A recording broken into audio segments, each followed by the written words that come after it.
Bismillahirrahmanirrahim. Assalamualaikum warahmatullahi wabarakatuh. Alhamdulillah wa kafa. Wassalatu wassalamu ala nabiyil mustafa Muhammad ibn Abdillah ahli sidiki wal wafa wa ala alihi wa ashabihi wa man ihtada. Radina billahi rabba wa bil islami dina wa bi Muhammadin nabiyya wa rasula rabbi zidna ilma wa na'udzu bika min ilmin la yanfa'u min qalbin la yakhsha wa min du'a'in la yasma' wa min nafsin la tasba' subhanaka la ilma lana illa ma 'allamtana innaka antal 'alimul hakim wa tub 'alaina innaka antat tawwabur rahim. Allahumma fa'alna bima 'allamtana wa 'allimna ma yanfa'una. Baik, jamaah sekalian dan dirahmati oleh Allah. Telah sampai kita pada pertemuan kedua ini. Setelah kita pada hari yang lalu kita membahas tentang siapa penulis atau mu'allif dari kitab Maqasidus Shaum ini, yaitu Imam Izzuddin bin Abdissalam.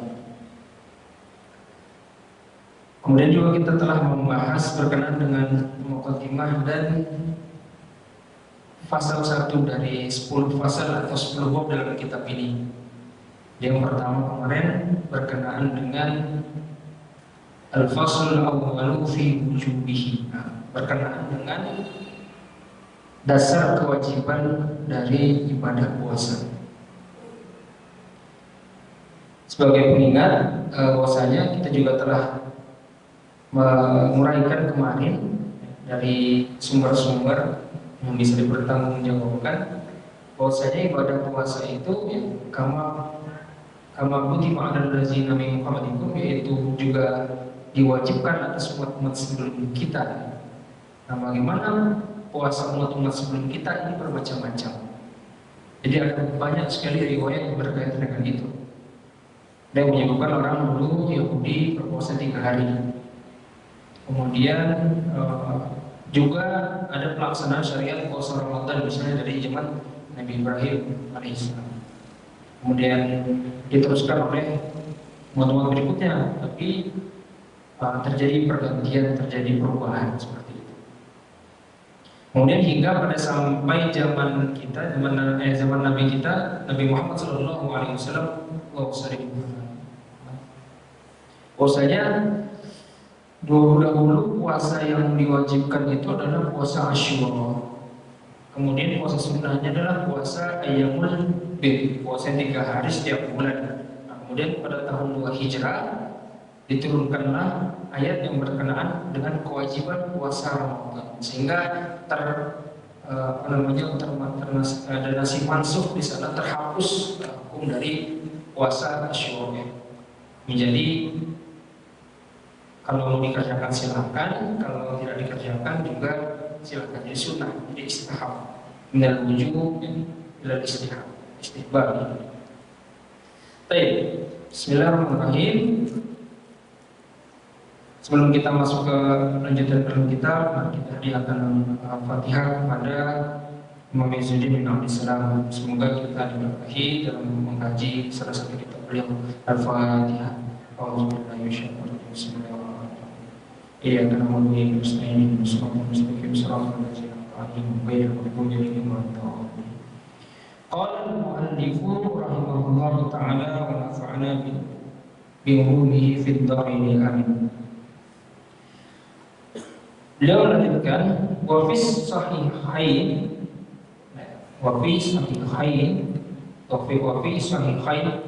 dalam 2 sahih, ini maksudnya Bukhari dan Muslim.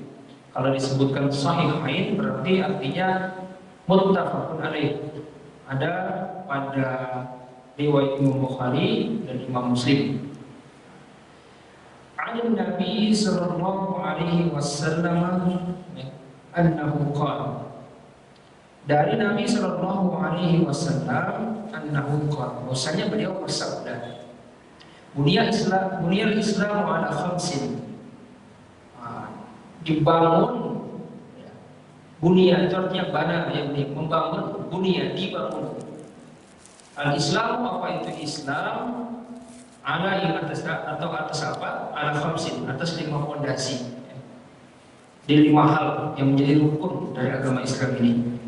Ala an ta'budullaha atau untuk faham bima dunihi, ya, berkaitan dengan syahadat kepada Allah Subhanahu wa taala, kita mengabdi kepadanya. An ta'budu, kita menjadi abdi dari siapa? Allah, ya. Dan kita kufur, maksudnya kita mengingkari dari selainnya. Wa iqamis sholati, dan menegakkan salat. Wa ita'iz zakati, menunaikan zakat. Wa hajjil baiti wa shaumi Ramadan, melaksanakan haji dan puasa Ramadan. Hadis ini diriwayatkan dari seorang sahabat yang mulia, yaitu Abdullah bin Umar. Jadi anak dari Umar bin Khattab radhiyallahu anhu. Varian hadis ini cukup banyak. Saya kemarin mengecek di dalam syarah Arba'in, ya. Karena hadis ini adalah hadis ketiga dari hadis Arba'in. Jadi hadis Arba'in itu 40 lebih hadis, ya, 42. Nah, hadis ketiganya berkaitan dengan ini. Ada beberapa riwayat dalam syarah Ibnu Attar. Ibnu Attar itu kawan dari Imam Nawawi, di antara kawan tapi murid juga. Dia mensyarah Arba'in Nawawi. Beliau menyebutkan di antara perbedaan riwayat hadis ini, perbedaannya yang ditemui hanyalah satu, yaitu perbedaan kan ada 5 rukun, ya. Hanya perbedaan urutan rukun keempat dan rukun kelima. Jadi di sebagian hadis disebutkan wasmi Ramadan baru wahajjil baiti. Jadi puasa Ramadan dulu baru haji. Tapi di hadis yang lain disebutkan juga haji dulu wahajjil baiti wasmi Ramadan, seperti yang dituliskan oleh Imam Izzuddin bin Abdus Salam. Nah, apa maknanya? Pertama-tama, para ulama sepakat bahwasanya rukun Islam itu 5. Jadi tidak ada perbedaan di kalangan para ulama berkaitan rukun Islam. Nah, ada pun di sini kata para ulama terjadi perbedaan dalam memaknai waw di sana. Jadi kalau diterjemahkan kan Islam dibangun atas 5 fondasi. Yang pertama syahadat, kemudian yang keduanya adalah sholat, yang ketiganya adalah zakat, keempatnya adalah haji, dan yang terakhir adalah puasa Ramadan. Nah, ini terjadi perbedaan pendapat.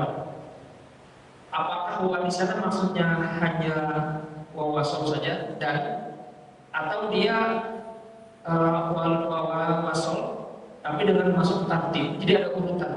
Nah, yang pertama apa misalnya, yang kedua apa, yang ketiga apa. Nah, adapun Ibnu Attar, ya, menyebutkan waw di sana, ya, bermakna tartib, urutan. Nah, tetapi ketika melihat hadis ini, kemudian ulama juga menjelaskan, termasuk Imam Nawawi di sana, bahwasanya secara urutan yang benar adalah shaum Ramadan baru haji. Sesuai dengan tahun Syekh, bahwasanya puasa Ramadan itu 2 Hijriah dimulainya, dan haji itu ada yang mengatakan 6 Hijriah, ada yang mengatakan 9 Hijriah. Jadi di luar syariat puasa Ramadan daripada syariat haji. Nah, tentu saja ini haji yang sesuai dengan Rasulullah SAW, karena haji sudah ada sebelumnya juga. Nah, lalu bagaimana hadis yang wahajjil baiti duluan baru wasawmi Ramadan mengikuti? Nah, kata Ibnu Attar dalam syarahnya, kata beliau, hadis ini diriwayatkan secara maknawi. Jadi yang secara lafzi Ramadan dulu baru haji, secara maknawi haji dulu baru Ramadan. Jadi tidak ada permasalahan. Baik, berarti dibangun atas 5 itu. Kita lanjutkan. Wal faslu tsani. Pasal yang kedua atau bab yang kedua fi fadhailihi, berkenaan dengan keutamaan saum. Nah, tentu kalau kita berbicara tentang keutamaan saum, kita juga tidak akan mungkin tidak membahas tentang keutamaan dari bulan Ramadan. Tapi kita bahas yang saum dulu. Lis-saumi fawaidu. Bagi ibadah puasa itu terdapat beberapa fawaid atau keutamaan atau faedah. Faidatun fawaid. Pertama, raf'ud darajati, itu mengangkat derajat dari seseorang yang berpuasa. Yang kedua, wa takfirul fadiati, itu menjadi penutup dari kesalahan, menghapus di kata-kata kafir. Nah, kafir itu kan kata-kata yang sebenarnya dalam konteks agama Islam itu lembut saja maknanya, tetapi itu apa ya? Menggelari misalnya orang yang tidak beriman itu sebagai kafir, tetapi kafir itu bukan model seperti kata-kata hinaan. Nah, kafir ini berasal dari kata kafar yang artinya tertutup. Nah, petani yang menutup benihnya ketika melakukan penyemaian benih di parak, nah, itu juga sedang menutupi benihnya dengan tanah. Jadi al-falahu ya, kafar. Nah, artinya adalah orang yang tertutup dari iman. Sedangkan di sini maknanya adalah takfirul fadhilah. Jadi menutupi kesalahan-kesalahan. Jadi pertama tadi keutamaan puasa itu adalah mengangkat derajat. Yang kedua, menutupi kesalahan-kesalahan yang telah diperbuat. Kemudian yang ketiga, wakasrus syahwati, memecah syahwat, memecah syahwat ya. Jadi artinya syahwat itu akan terpecah ketika seorang berusaha. Karena menahan rasa lapar, menahan rasa haus, kita diminta untuk menahan sehingga syahwat tadi dibendung, bahkan dipecahkan dengan puasa. Nanti akan dijelaskan oleh beliau dalam beberapa riwayat itu. Mungkin yang terkenal itu adalah berkenaan dengan pemuda itu ya, yang belum menikah dan disuruh puasa. Kemudian yang keempat, taksir sedekah, memperbanyak sedekah. Taksir sedekah, dengan puasa itu lebih banyak biasanya sedekah. Nah, kalau kita lihat bulan Ramadan ini dengan bulan-bulan yang lain, intensitas orang bersedekah itu lebih banyak di bulan Ramadan. Kemudian yang kelima, wa tawfir ta'ati, itu memelihara ketaatan. Tawfir itu memelihara, wafar dari kata wafar. Nah, kalau dalam hadis lain, tawfir lihiyah, menjaga apa? Jenggot. Ada juga hadisnya berkenaan dengan wa tawfir lihiyati, jaga jenggot, memelihara jenggot agar tetap panjang. Di puasa itu memeliharakan ketaatan. Yang ke satu, dua, tiga, empat, kelima. Yang kelima, wa syukru alimil khafiyati, kesyukuran, rasa syukur alimil khafiyat, kepada yang mengetahui, yang maha mengetahui apa yang tersembunyi. Jadi ini adalah bentuk kesyukuran batin ya. Jadi kadang kita melakukan puasa, kita juga membersihkan diri kita, dan itu dalam rangka kesyukuran juga kepada alimil khafiyati, itu zat yang mengetahui apa-apa yang tersembunyi. Kemudian yang keenam, wal injaza'u an khawatiril ma'asi wal mukhalifati. Kemudian yang terakhir berkenaan dengan perlawanan akan ketakutan keterjerumus pada maksiat dan wal mukhalifati. Mukhalifati itu hal-hal yang bertentangan, maksudnya dengan syariat. Baik. Nah, tentu keutamaan puasa tidak hanya yang 6 ini, nanti sebenarnya banyak juga, tapi Syekh Imam Izzuddin menyebutkan yang 6 ini terdahulu ya. Baru nanti Syekh Imam Izzuddin akan di belakang menambahkan lagi beberapa. Nah, tadi berkenaan dengan keutamaan puasa. Lantas keutamaan bulan Ramadan apa? Nah, keutamaan bulan Ramadan yang paling menonjol ada 2. Selain puasa, selain disyariatkannya puasa. Pertama adalah sebagaimana Allah sebutkan, auzubillahi minasyaitonirrajim, syahrul ramadan allazi unzila fihi al-qur'ani hudan lin-nasi wa bayyinatin minal huda wal furqan. Nah, keutamaan bulan Ramadan adalah bulan yang diturunkan di dalamnya Quran. Dan Quran ini adalah mukjizat Nabi kita Nabi Muhammad SAW. Nah, di saat mukjizat para nabi-nabi yang lain sudah berakhir pada masanya, mukjizat Nabi Muhammad ini sepanjang zaman. Mungkin kita bayangkan saja bagaimana kok bisa 1500 tahun yang lalu mukjizat berupa Quran ini diturunkan kepada Nabi dan sampai sekarang masih sampai kepada kita dengan tanpa perubahan, dengan tanpa pergantian. Nah, kalau ada orang misalnya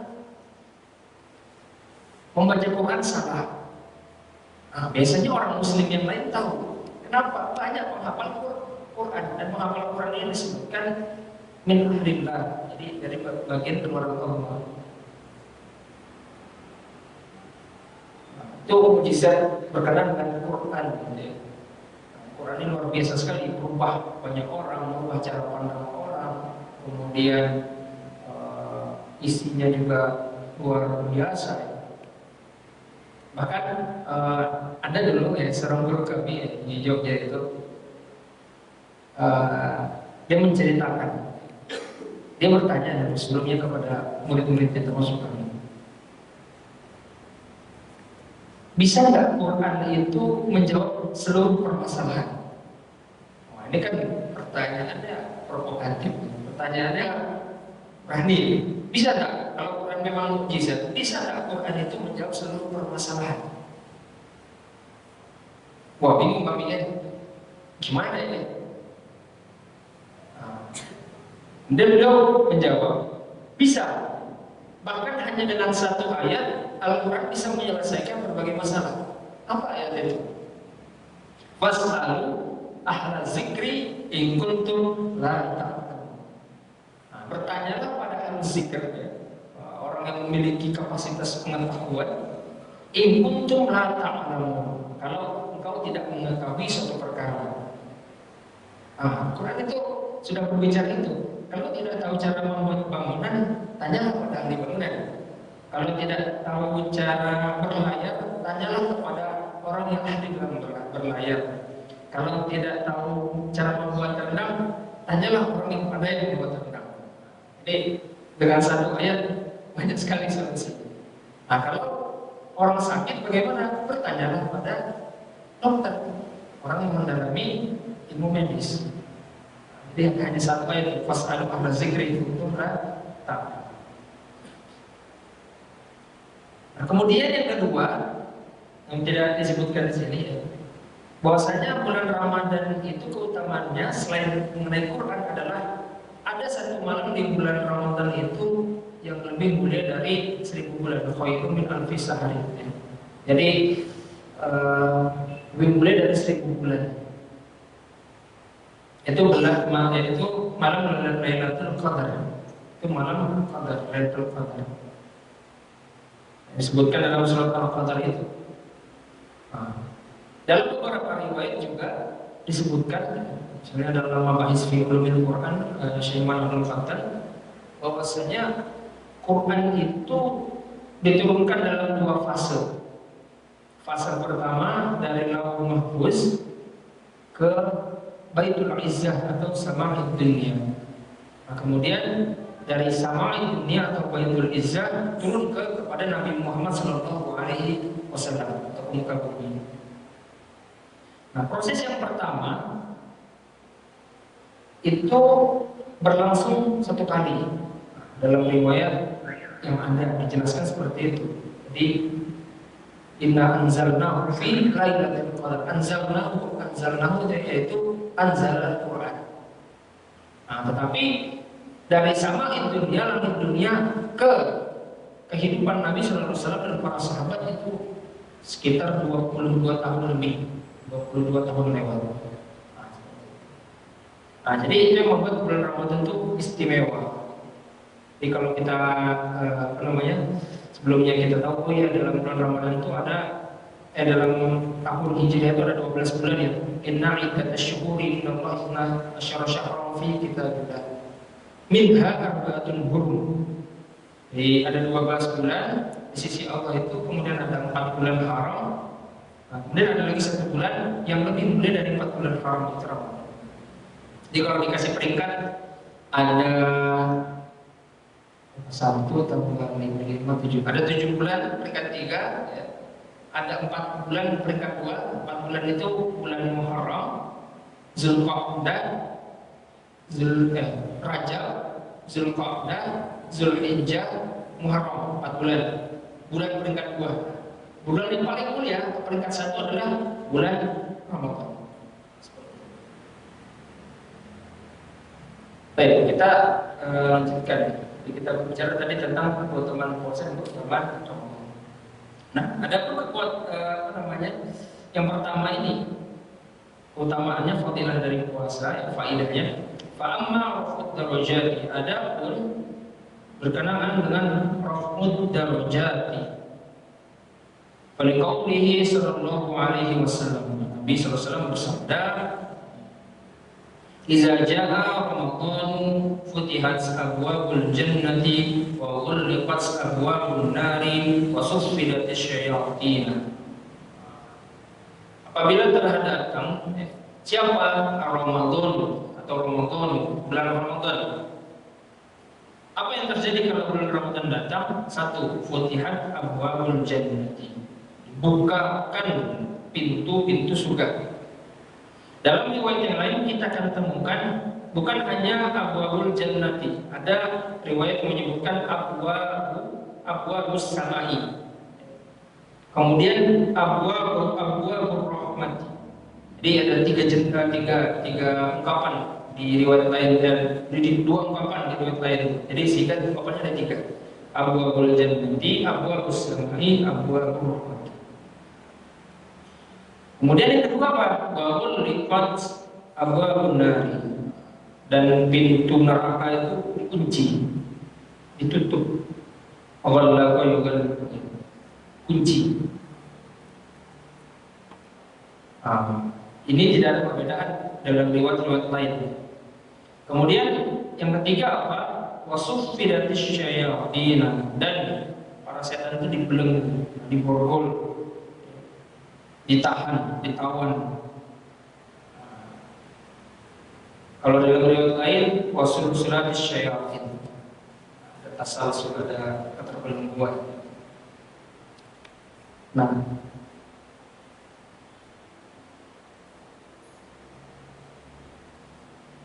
maksudnya apa? Ternyata tidak dijelaskan oleh Imam Izzuddin. Nah, hadis ini cukup banyak diriwayatkan di kalangan para sahabat kemudian para tabi'in. Hadis yang sangat terkenal. Kalau sudah datang bulan Ramadan, pintu surga, pintu rahmat, pintu langit, angkasa dibuka, dan dan pintu neraka ditutup. Oh ya, di riwayat lain juga ada abwaab jahannam.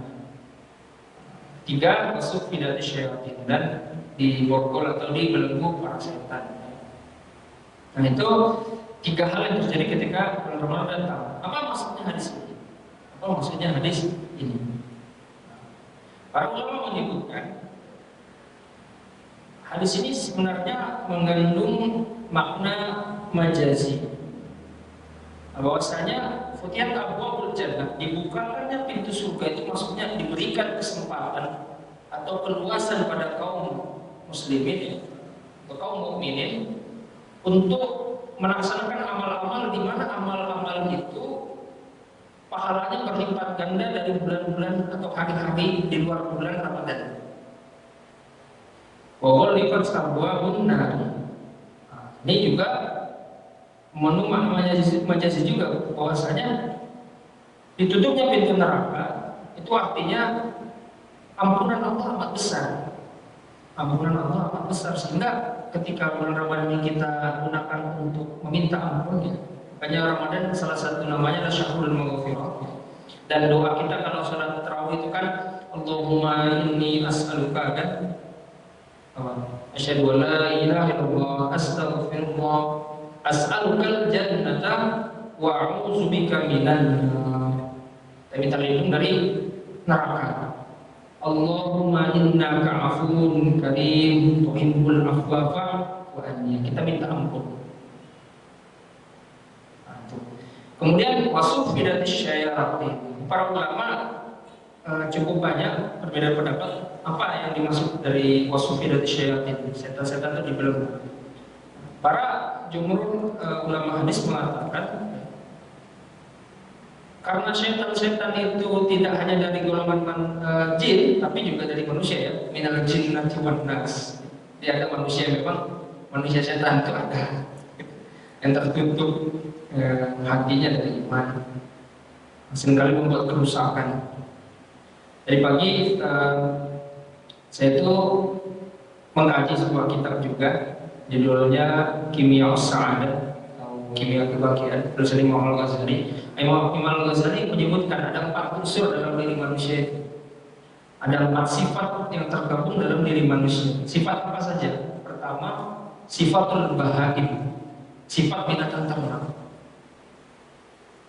Sifat-sifatnya ini apa saja? Yang terkandung dalam sifat-sifat ini, seperti makan, tidur, Imam Ghazali, berhubungan, ya. Makan, minum, tidur, berhubungan, itu sifat bahaim. Kalau kita melihat hewan-hewan peliharaan, hewan ternak, pasti mengandung sifat itu. Al-aqlu wasyarbu, kemudian wan-naumu, wan-nikah, atau wal-istimta'. Itu sifat pertama. Yang kedua, sifatus sibai, sifat hewan binatang buas. Jadi dalam manusia itu ada sifat kebinatangan yang sifatnya binatang ternak, ada sifatnya juga binatang buas. Nah, ini yang lebih mengerikan. Tidak senang melihat orang senang dia melihat orang lain konflik, ya, ingin adanya kekacauan. Nah, itu di antara sifatus sibai. Kemudian ada lagi yang ketiga, sifatus syayatin. Jadi ada memang sifat kesetanan dalam diri kita yang mungkin saja dia bisa muncul kalau kita jauh dari keimanan. Sifat setan ini kalau kata Imam Ghazali mengandung maknanya. Itu seringnya manusia itu ingin menipu orang, ingin mengelabui, ingin tipu daya. Itu dari sifat syaitan. Yang terakhir, ya, manusia itu dalam dirinya, dalam rohnya memiliki sifatul malaikat, atau sifat kemalaikatan. Nah, inilah yang kata Imam Ghazali yang seharusnya dituju oleh kita sebagai hamba Allah untuk mencapai kebahagiaan atau sa'adah. Nah, kita perlu dalam perang dalam diri kita. Nah, kita perlu sebisa mungkin memenangkan sifat malaikat tadi, sifat ketaatan, kemudian dalam sifatnya juga terkandung keinginan kita untuk mendekat dengan pencipta kita. Dan dari semua hal itu kata Imam Ghazali, ya, agar kita sampai kepada kebahagiaan, maka pertama-tama kita harus mengenal diri kita. Jadi untuk mendapati sifat malaikat itu kita harus kenal dengan diri kita. Faman arafa rabbahu faqad faman arafa nafsahu faqad arafa rabbahu. Barang siapa yang mengenal dirinya, jiwanya, maka ia akan insya Allah akan mengenal Tuhannya. Pertanyaan seperti kita ini siapa, kita datang dari mana, kita mau kemana, kebahagiaan apa yang kita cari, nah, itu berkaitan dengan itu. Sebagai manusia tentu kita akan bertanya-tanya. Pertanyaan abadi manusia kan itu, ya Pak ya. Kita ini siapa, dari mana, mau kemana, kita ingin bahagia seperti apa, atau kita ingin sengsara seperti apa, sakoah. Nah, itu berkaitan. Nah, maka wasufi dan syayatin, terbelenggunya syaitan itu, para ulama sepakat tidak semua syaitan itu terbelenggu ketika bulan Ramadan. Nah, tapi ini menunjukkan bahwasanya banyak dari setan-setan. Siapa setan-setan yang terbelenggu itu? Nah, para ulama menyebutkan ialah setan-setan yang paling syiddatu udwanan wa udwatan, yaitu setan-setan yang paling keras pertentangannya dengan kebaikan. Dia setan-setan paling jahat. Nah, bos-bosnya itu yang ditahan. La jami' syayatin, bukan seluruh setan. Karena dari manusia juga kan, ayat tadi manusia ada juga yang punya sifat setan dan hawa. Allah menyebutkan fa'alhamaha fujuraha wa taqwaha. Nah, kalau tidak diasah hati kita bisa saja larinya ke fujur, bukan takwa. Nah, fujur ini yang dekat dengan sifat-sifat bahim, sifat-sifat sibak, dan sifat-sifat setan. Kemudian beliau melanjutkan, waliqaulihi sallallahu alaihi wasallam hikayatan an rabbih azza wa jalla. Beliau menyebutkan bahwasanya terdapat kisah hikayah cerita an rabbih azza wa jalla, dari Allah Subhanahu wa taala. Nah, ini hadis qudsi berarti, hadis qudsi. Hadis qudsi adalah hadis yang secara matanya itu dari Nabi Muhammad SAW, namun inspirasinya itu datang dari Allah Subhanahu wa taala. Allah Subhanahu wa taala berfirman, kullu amali ibni Adam lahu, setiap amal atau perbuatan dari ibni Adam atau anak Adam atau manusia lahu, baginya. Jadi setiap perbuatan kita adalah bagi kita sendiri. Sejatinya Allah tidak memerlukan amal-amal kita. Kitalah yang justru memerlukan amal-amal kita sebagai rasa syukur, pengabdian kepada Allah SWT. Nah, di setiap amal Ibnu Adam itu bagi anak Ibnu Adam itu, kecuali apa? Illa syiyam, kecuali puasa. Fa innahu li wa ana ajzi bihi. Jadi kecuali puasa, maka sesungguhnya Allah itu mengatakan pahala puasa atau ganjaran puasa itu bagiku. Wa ana ajzi bihi, dan akulah yang akan membalas amalan puasa tersebut. Wa ana ajzi bihi. Nah, ini kalau kita lihat, kalau sedekah ya, ada fi kulli sumbulatin mi'atu habbah ya. Sama sanabila ada 7 bagian, kemudian fi kulli sumbulatin mi'atu habbah. Jadi kalau bersedekah itu ibarat ada 700 kebaikan. Kemudian kalau sholat jamaah itu ada 27 derajat. Nah, banyak amal-amal itu diberikan keterangan ganjarannya. Sholat fajar misalnya sebelum subuh itu bahkan seperti bumi dan seisinya, sholat al-fajr. Nah, tapi kalau puasa tidak dijelaskan berapa ganjarannya. Apa ganjaran dari puasa? Itu rahasia Allah. Fa innahu li wa ana ajzi bihi. Maka berkenaan dengan puasa ini penting sekali kita berniat, mengucapkan berniat melaksanakan puasa. Nah, besarnya niat kita itulah yang nanti akan menentukan pahala dari Allah SWT, ganjarannya.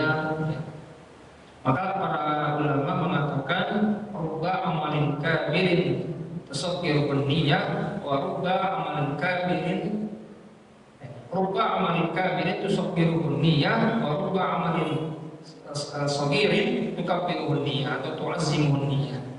Kadang-kala ada amal yang dia besar, amalnya terlihat besar, tapi menjadi kecil karena niatnya. Seperti yang sering dicontohkan itu sedekah 1 miliar tapi tidak ikhlas. Ini saya sedekah 1 miliar karena dia punya jabatan misalnya. Kalau saya tidak punya jabatan, kasih 10.000 saja lah. Tapi karena saya orang terpandang, ini mau pemilu, saya harus kasih banyak. Itu amalnya besar 1 miliar, tapi tidak nilai 1 miliar. Kenapa? Karena niatnya. Tapi kadang-kadang ada rupa amalin sogirin tu'azimuhu atau tukabbiruhu dia. Ada amalan yang kecil tapi besar pahalanya di sisi Allah. Kita misalnya hanya punya uang 10.000, tapi ketika kita punya uang 10.000 itu, ya Allah, kalau saya sebenarnya punya uang 1 juta akan saya sedekahkan. Tapi kalau Allah hanya ada 10.000 di kantong saya, sehingga disitulah Allah kemudian membesarkan nilai dari amal kita. Kelihatannya 10.000, bisa jadi amalnya berapa? 1 juta misalnya. Itu pentingnya niat.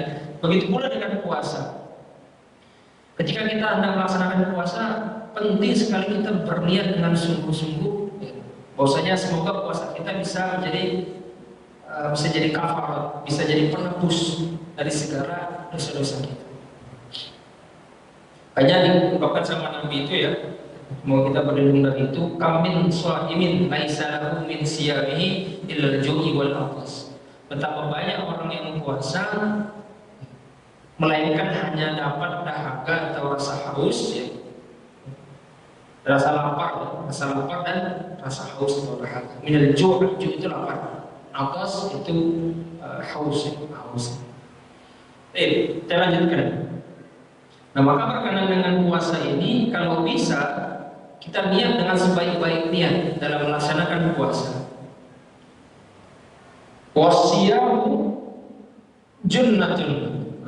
Nabi, dan puasa itu ialah perisai, junnatun. Fa iza kana yaumu shaumi ahadikum fala yarfus yauma idzin wa la yaskhaf fa inna sabahu ahadun aw muqataluhu falyaqul inni mur'un sha'imun. Kalau ada orang sekalian ya berpuasa, salah seorang dari kalian berpuasa, ya, maka janganlah berkata-kata kotor. Janganlah memaki-maki. Bahkan kalau ada orang yang mengajak kalian kelahi, ngajak kalian berkonflik, katakanlah pada orang tersebut, ini merkusoim, saya dalam keadaan puasa. Ini soimun. Bahkan itu luar biasa sekali. Jadi banyak juga hal-hal buruk yang bisa kita antisipasi kalau kita melaksanakan puasa. Tentu saja dengan sebagaimana tuntunan Nabi. Wallazi nafsu Muhammadin biyadihi la khuluthu famis shaimi atyabu innallahi yawmal qiyamati min rihil miski. Ini juga hadis yang terkenal lanjutannya ini. Beliau kata Allah SWT, demi jiwa Nabi Muhammad yang berada di tangannya, sungguh la khulufu sungguh bau dari mulut orang yang berpuasa itu, famiswaimi atyabu innallahi, lebih wangi di sisi Allah, lebih baik di sisi Allah pada hari kiamat mirrihil miski, dari bau minyak kasturi. Ini nanti terjadi perbedaan pendapat di kalangan para ulama. Apa maksudnya bau mulut orang yang berpuasa itu lebih wangi daripada minyak kasturi? Kita lihat nanti di bagian ta'liqnya atau bagian catatan kaki. Kita lihat. Nah, hadis ini diriwayatkan oleh Imam Bukhari dalam kitab Shaum, ya. Babu hal yaqulu inni shaimun iza syutima wa muslimun fi syiyami babu fadl syiyam. An-Nabi radhiyallahu anhu.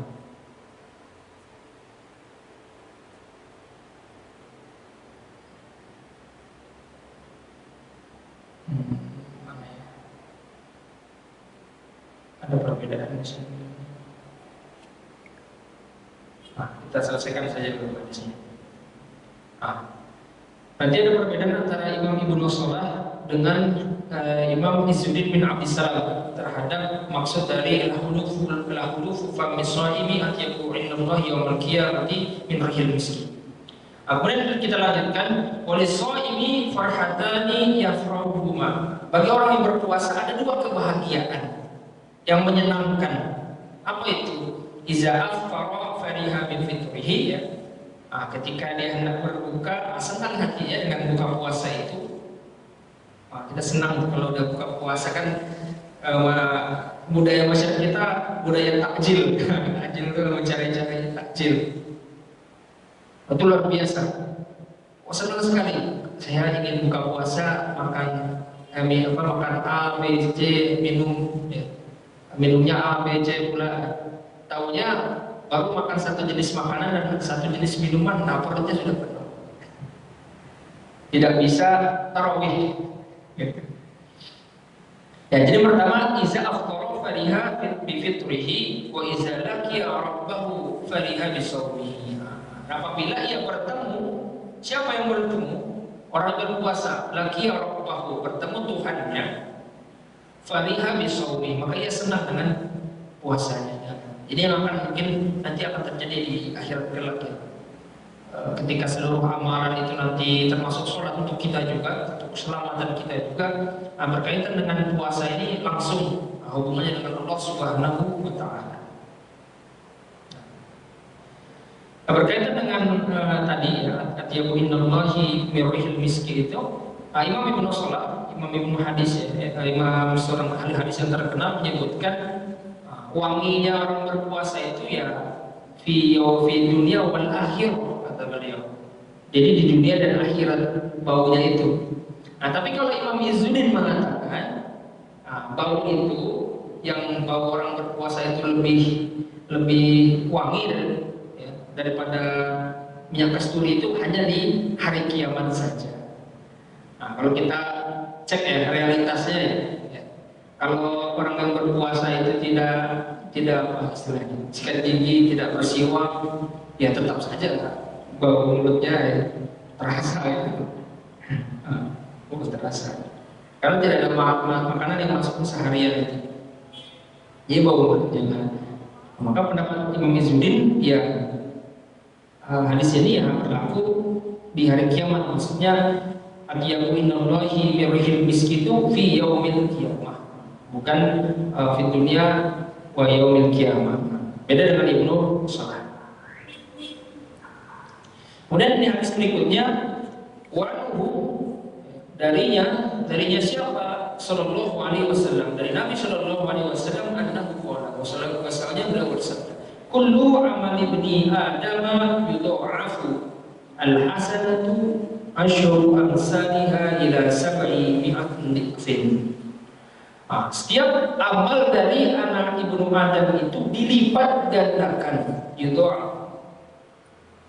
Al-hasanatu asyru amsalha, mulai dari 10 kali, ya, ila sab'i mi'atin dhifin, hingga 700 kali lipat. Jadi skalanya 10 sampai 700 kali lipat. Kalau Allah Azza wa Jalla illa shauma, kecuali puasa. Ini istimewanya puasa itu dari segala amalan lain. Amalan ini langsung terhubung kita dengan Allah. Tadi katakan fa innahu li wa ana ajzi bihi, sesungguhnya puasa untukku, kata Allah, dan aku yang akan membalasnya. Yada'u syahwatahu wa ta'amahu min ajli. Itu berkaitan dengan syahwat yang ditahannya, makanan yang ditahannya, min ajli, karena aku. Karena apa? Karena itu syahwat dan hal-hal yang kita tahan saat puasa itu sebab ajli, ya, sebab karena Allah SWT. Kemudian Waqala sallallahu alaihi wasallam, inna fil jannati baban yuqalu lahu Rayyan, yadkhulu minhu sha'imuna yawmal qiyamati la yadkhulu ma'ahum ahadun ghairuhum. Kemudian sabda Nabi yang ketiga berkenaan dengan diangkatnya derajat orang yang berpuasa, Nabi bersabda, sesungguhnya di dalam surga itu ada sebuah pintu yang dinamakan Rayyan, pintu Rayyan. yadkhulu minhu as-shaimuna yaumal qiyamati.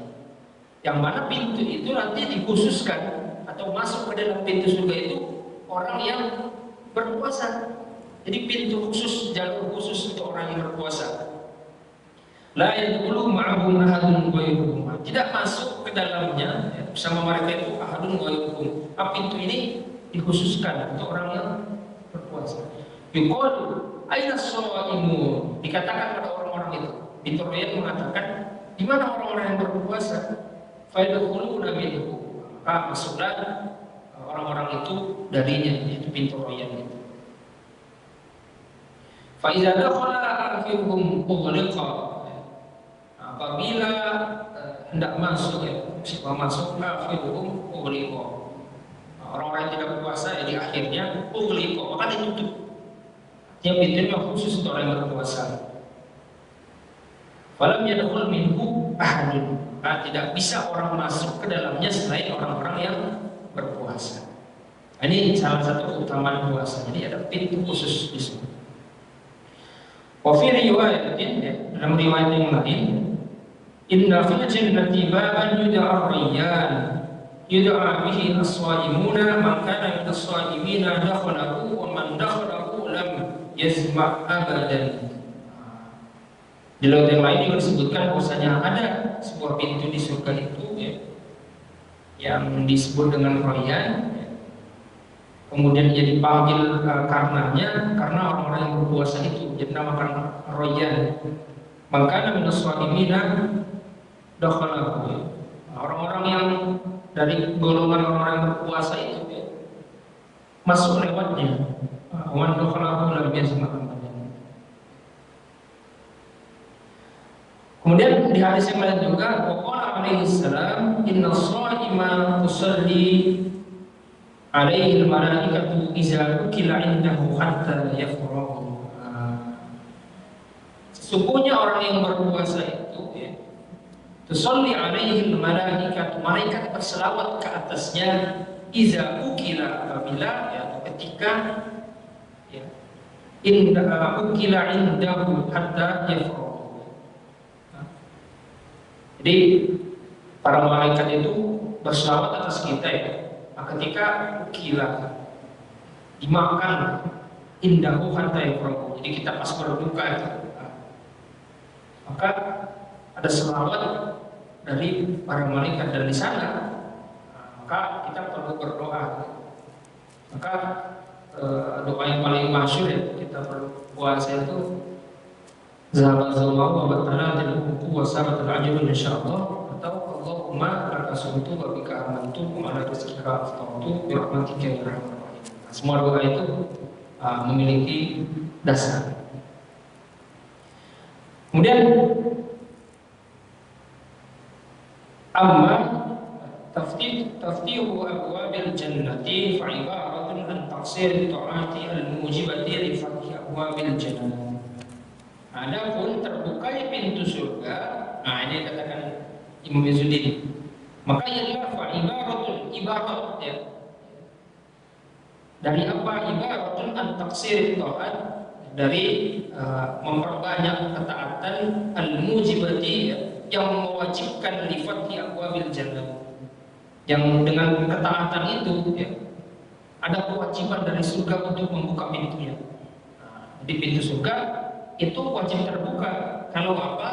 Kalau ada ketaatan yang mewajibkan untuk membuka itu, termasuk dalam hal ini puasa.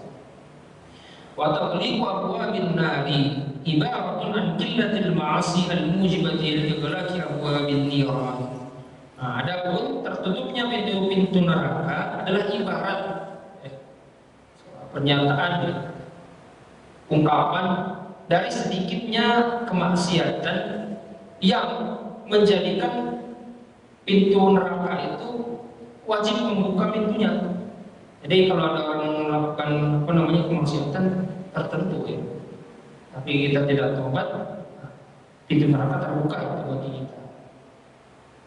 Wa tasbihu syayatin, nah terbelungnya setan-setan. Ialah ibaratun an inqita'i waswasatihim an as-sha'imin li annahum la yatma'una fi ijabatihim ila al-ma'asi. Adapun terpelungnya setan adalah ibarat mengenai terputusnya bisikan-bisikan dari setan itu, was-was itu, anis-sha'imin, dari orang yang berpuasa. Jadi orang berpuasa dilindungi dari bisikan-bisikan itu. Li'annahum la yatma'una fi ijabatihim ila al-ma'asi, karena dirinya memang tidak menghendaki untuk untuk menyetujui untuk melakukan perbuatan dosa maksiat. Baik. Kemudian dari hadis lainnya juga disebutkan wa qauluhu azza wa jalla kullu amali ibni adam lahu illa shiyama fa innahu li wa ana ajzi bihi. Adhafahu ilaihi idafata tashrif li'annahu la yadkhuluhu riya'a li khafaihi wa li'anna al-ju'a wal 'atasa la yataqarrabu bihima ila ahadin min mulukil ardi wala taqarrabu ila al-asnami. Kemudian hadis yang tadi yang di atas disebutkan ya, yang berkenaan dengan setiap amalan anak Adam itu untuknya kecuali puasa, itu disandarkan sebagai sandaran untuk memuliakan puasa itu. Li'annahu la yadkhulu riya, karena tidak ada di dalamnya masuk riya li khafaihi. Jadi kalau orang berpuasa itu kan agak sulit untuk dibuktikan. Misalnya saya berkata, wah saya hari ini puasa. Kita bilang ke kawan kita, wah hari ini saya puasa loh. Apa yang mau dibanggakan misalnya dengan dari kata-kata saya puasa? Caranya membuktikan seperti apa? Makanya persoalan puasa itu adalah persoalan yang khafi sebenarnya, tersembunyi samar. Karena orang bisa minum, bisa makan diam-diam tanpa sepengetahuan orang lain.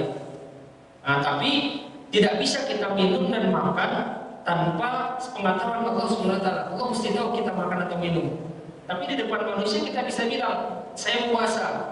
Pas di rumah tidak ada orang buka kulkas minum air marjan misalnya. Bisa itu. Maka tidak ada riya di dalamnya. Apa yang kita sembunyikan dari puasa? Tapi kalau baca Quran, kelihatan kan baca Qurannya. Sholat, kelihatan sholatnya. Wah sholat saya bagus loh tadi. Bagusin. Kalau ada orang sholatnya bagusin. Kalau ada orang baca Qurannya bagusin. Seperti itu. Itu la yadkhuluhu ar-riya'u khafaihi. Jadi dalam khafa'nya itu samaran dari amal itu tidak ada masuk dalamnya. Li'anna al-ju'a wal 'atasa la yataqarrabu bihima ila ahadin min mulukil ardi. Ini bagus ini ungkapannya dari Imam Izzuddin. Karena rasa lapar, li'anna al-ju'a, karena rasa lapar, wal 'atasa, rasa haus, la yataqarrabu bihima, tidak mendekatkan ya keduanya itu kepada apa? Ila ahadin min mulukil ardi.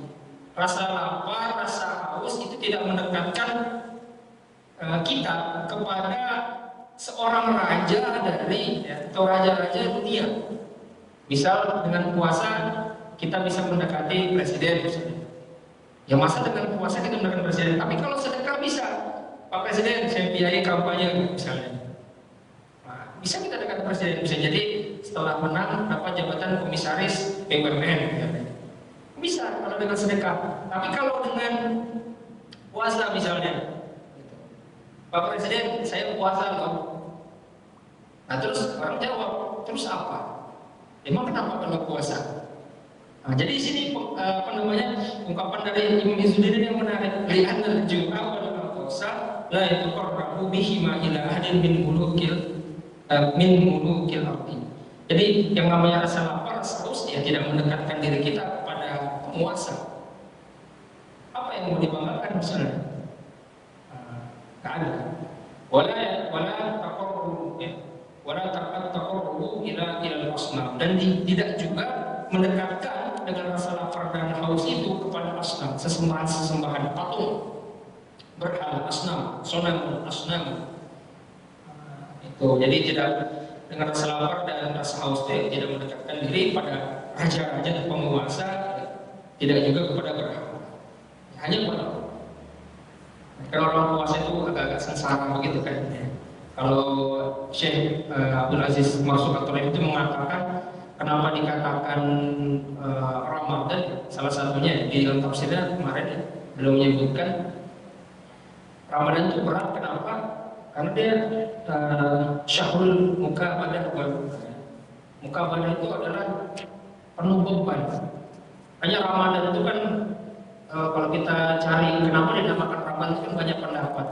Tetapi di antara pendapat itu semua mengarah kepada karena beratnya perjuangan dalam bulan Ramadan itu.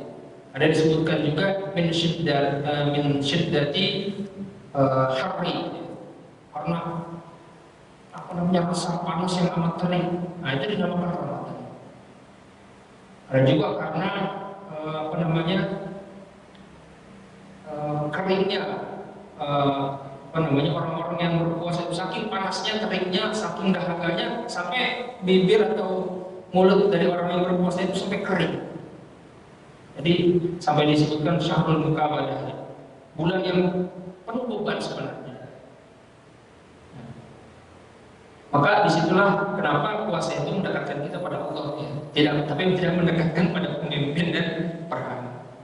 Wa qawluhu ana ajzi bihi, dan Rasul mengatakan apa namanya firman Allah tadi, dan aku adalah orang yang akan membalas dengannya puasa itu. Apa maksudnya? Disebutkan sama Imam Izzuddin, wa in kana wal jari ala jami' ta'ati, ma'nahu ta'zimu jazaihi bi annahu huwa al-mutawalli li isdadihi. Bahwasanya nanti memang Allah yang akan menjadi pembalas atas ketaatan-ketaatan karena puasa itu ya. Maknanya adalah ta'zimu jazai. Pasti Allah membesarkan ya, membesarkan balasan atas ibadah puasa. Atas tentu saja kalau niatnya benar, kemudian caranya juga tepat.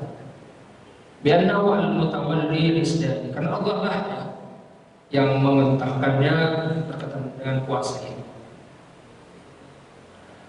Wa qawluhu, dan Allah juga firman as-siyamu junnatun, puasa adalah perisai. Apa maknanya? Maknahu as-shaumu wiqayatan, puasa sebagai penjaga min azabillah, dari azab Allah. Wa rafasu, apa namanya rafas? Wala yarfus, fahishul kalam, kata-kata kotor,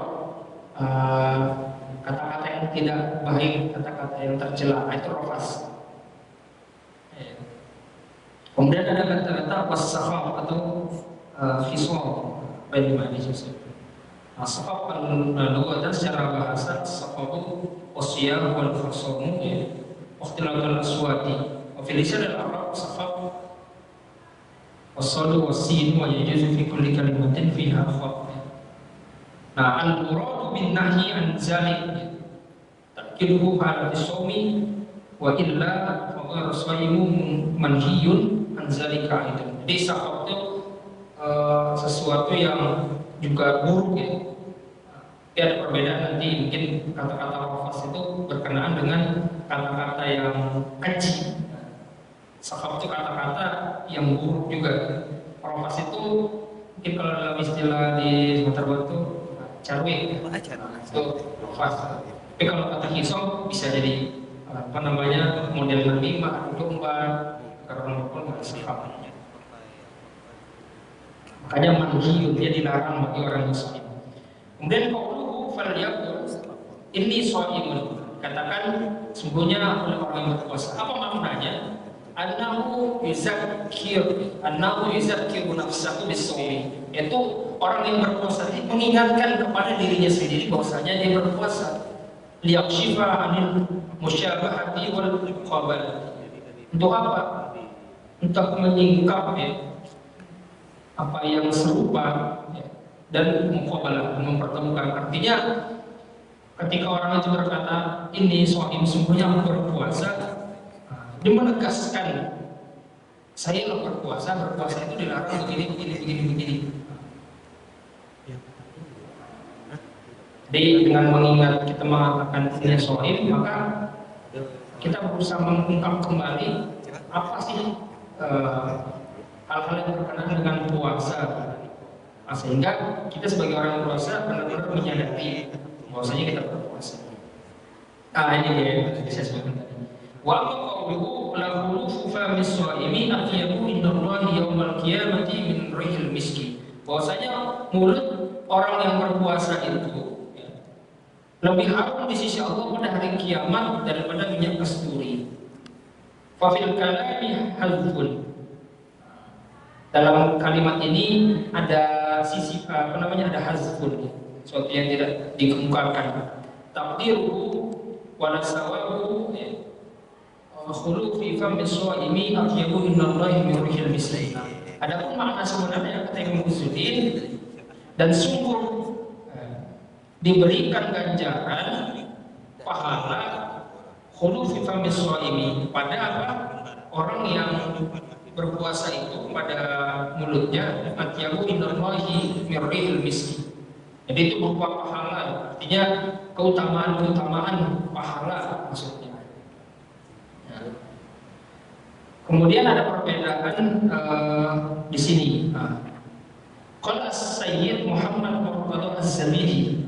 Sayyid Murtada Az-Zabidi ulama Yaman dari kota Zabid, beliau yang mensyarah kitab Ihya Ulumuddin. Dalam kitabnya Ithaf Sadatul Muttaqin bisyarh Ihya Ulumuddin, Ihya Ulumuddin aja sudah baca dan kemudian syarah lagi. Wa khilafun baina Ibnu Salah wal Izzuddin wal Izz bin Abdissalam fi anna ibaratul khulufi hal huwa fi dunya wal akhirah atau fil akhirati faqat. Terjadi perbedaan pendapat antara Ibnu Salah dan Imam Izzuddin bin Abdissalam. Apakah bau mulut orang berpuasa yang lebih wangi dari kasturi itu terjadi di dunia ataukah di akhirat saja? Fazahaba Ibnu Salah ilal awwali. Menurut Ibnu Salah ya kalau sudah baunya dunia akhirat. Tapi wa Ibnu Abdissalam ila sani. Sedangkan Ibnu Abdissalam yang kedua, ya hanya di akhirat. Wa istadalla Ibnu Salah bi aqwalil ulama'i wa laysa fi qawli wahidin minhum takhsisul akhirah bal jazamu bi annahu ibaratun 'an ridha wal qabuli wan nahma mimma huwa sabitun fid dunya wal akhirah. Ini berkaitan dengan keridhaan Allah dan diterimanya amalan-amalan puasa kita, ya sabitun fid dunya wal akhirah. Jadi Ibnu Salah saja ya terkenal sangat tekstual ya. Itu juga maknanya ibaratun anir ridha wal qabuli wan nahwihi. Jadi ya mentakwil juga. Jadi adalah ibarah, ada majaz di sana. Kita bukan fokus pada mulutnya bau apa tidak, tetapi ada keridhaan Allah, ada penerimaan Allah atas usaha orang itu berpuasa. Seperti itu. Kemudian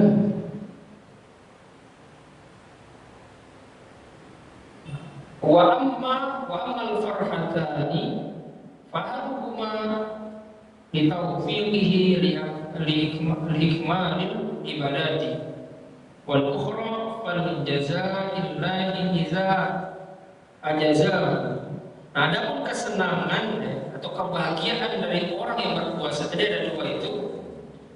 Salah satunya ialah adanya ditaufiqi liikmalil ibadati, banyak taufik dari Allah Subhanahu wa taala dalam penyempurnaan ibadahnya.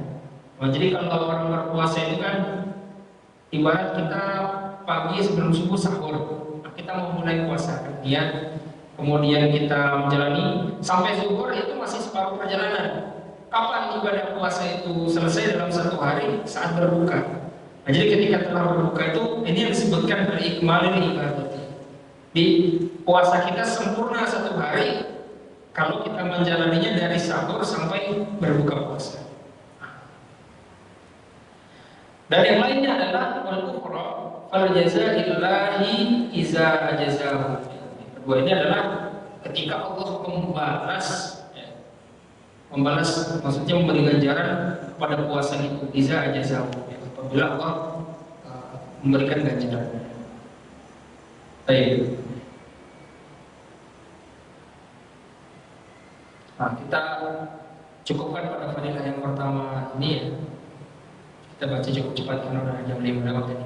Qauluhu yada'u syahawatahu wa ta'amahu min ajli ma'nahu annahu lima asara ta'ata rabbihi ala ta'ati nafsihi ma'a quwwati syahawati wa ghalabatil hawa'i asabahu Allahu bi an tawalla jazaahu bi nafsihi wa man asara Allah asarahu Allah fa innahu yanzil 'abdu min nafsihi haitsu anzalahu min nafsihi walihada man hamma bi ma'siyatin summa tarakaha khaufan min Allah fa inna Allah yaqulu lil hafazati uktubuha lahu hasanatun fa innahu innama taraka syahwatahu min jarayya ay min ajri. Nah, dikatakan ya berkenaan dengan orang yang menjauhi syahwatnya, menjauhi tadi makan karena membatalkan puasa karena Allah. Maknanya ialah bahwasanya ketika orang itu ya, melaksanakan asar, meninggalkan jejak ketaatan kepada Rabbih, pada Tuhannya, ala ta'ati nafsihi, sebagai ungkapan ketaatan dari dirinya pada Allah itu, ma'quwati syahwatihi wa ghalabatil hawa, sedangkan syahwatnya itu lagi kuat-kuatnya, tapi dia mencoba untuk ghalabatil hawa, menaklukkan hawa nafsunya, asabahullahu ya an tawalla jazaa'u bi nafsihi, Allah memberikan ganjaran. Wa man asarallaha asarahullah. Nah, ini salah satu kaidah. Barang siapa yang dia asar itu kan artinya jejak ya. Barang siapa yang ada dalam dirinya jejak Allah, maka Allah juga akan mengingatnya. Jadi maknanya adalah barang siapa yang mengingat Allah, Allah akan mengingatnya. Man asarallaha asarahullah.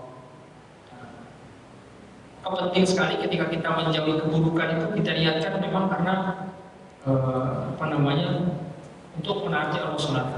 Fa innahu yanzilul 'abdu min nafsihi haitsu anzalahu min nafsihi. Wa li hadza man hamma bi maksiatin. Barang siapa yang berkeinginan hamma bi maksiatin, keinginan untuk melakukan maksiat, summa tarakaha khaufan, tapi kemudian meninggalkan maksiat itu karena khaufan, karena rasa takut minallah, daripada Allah. Fa innallaha yaqulu lil hafazah, Allah mengatakan, Allah berfirman kepada malaikat hafazah, malaikat penjaga, uktubuha lahu hasanatun, tulislah bagi dia kebaikan, catatlah baginya orang yang meninggalkan kemaksiatan, ya, padahal dia sudah berniat maksiat, kebaikan. Fa innahu innama taraka syahwatahu min jarayya, karena orang itu telah meninggalkan syahwatnya karena rasa takutnya pada Allah, ya ai min ajli, karena Allah SWT. Jadi betul-betul memang inna sholati wa nusuki wa mahyaya wa mamati lillahi rabbil alamin la syarika lahu wa bidzalika umirtu wa ana awwalul muslimin. Itu kita betul-betul merapat penyerahan, persoalan batin kan. Iya. Ya, beruntungnya dari orang Islam itu kalau niat baik tidak terlaksanakan dicatat, tapi kalau niat buruk belum terlaksanakan tidak dicatat. Nah, itu bahagianya menjadi seorang muslim. Tapi kan kadang-kadang belum apa-apa ya. Kalau ingat lagi saya pesan ayahanda itu nahnu du'at wa laysal qudot, ya. Kita adalah orang yang mengajak, bukan orang yang menghakimi. Hari-hari ini kan banyak orang baru mau berhijrah, katakanlah, sudah dicemeeh, sudah diolok-olok, padahal orang itu mau melaksanakan kebaikan, sudah divonis salah secara ini, salah secara itu, padahal orang ini memang baru belajar. Jadi seharusnya dimaklumi seperti itu. Ada pendekatan yang rahmah, rahmati.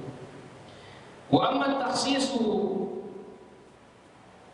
dukhulihim jannata bi babi rayyan fa innahum muyyizu bi zalikal babi litamayyiza ibadatihim wa syarafiha. Nah, jadi adapun pengkhususan masuknya orang-orang hum ini, orang yang berpuasa kepada surga melalui pintu rayyan, fa innahum muyyizu. Itu ya karena mereka orang yang berpuasa itu diistimewakan. Pada sebelumnya kan pada hari kemarin kita telah menyebutkan di antara makna puasa secara syar'i itu ya, yang paling indah itu apanya Syekh Abdul Aziz ya. Imsaku makhsusun ya, fi zamanin makhsusin min syaksin makhsusin biliyatin makhsusatin. Jadi puasa itu super khusus, maka pintu masuk surganya juga khusus. Jadi kalau puasa kemarin itu kan menahan sesuatu yang khusus dalam waktu yang khusus oleh orang yang khusus dengan niat yang khusus, maka masuknya ke surga orang yang berpuasa itu dengan pintu yang khusus. Litamayyaza ibadatihim wa syarafiha, untuk mengkhususkan, mengistimewakan, mengspesialkan hambanya yang berpuasa itu dan memuliakannya. Wa amma salatul malaikatu 'ala shaimi idza ukila indahu fa inna tarakahu ta'am. Adapun ya yang tadi berkaitan dengan mengapa kok malaikat itu bersalawat kepada orang yang berpuasa. Iza ukila indahu, ketika mereka hendak makan, ada makanan padanya itu.